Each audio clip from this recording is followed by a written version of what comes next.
बिस्मिल्लाहिर्रहमानिर्रहीम।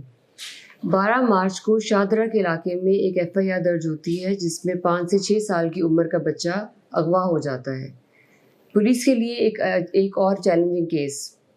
इस बच्चे को ट्रेस किया गया ह्यूमन इंटेलिजेंस बेस के ऊपर, क्योंकि उस जगह पर ना तो कैमरास मिल पा रहे थे हमें, और ना ही कोई ऐसा क्लू था, और ना ही हम कोई टेक्निकल एविडेंस इकट्ठा कर पा रहे थे कि इस बच्चे को ट्रेस कर सकें।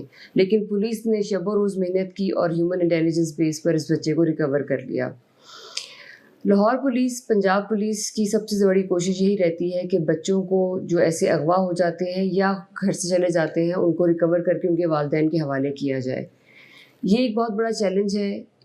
ये बच्चा माशाल्लाह रिकवर हो गया और हम इसको इसके माँ बाप के हवाले कर रहे हैं।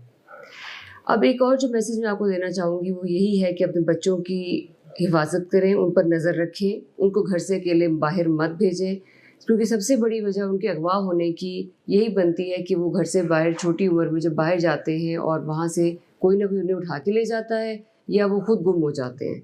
तो इसलिए काइंडली उन पर ज़रूर नज़र रखें और उन्हें आँखों से ओझल मत होने दें।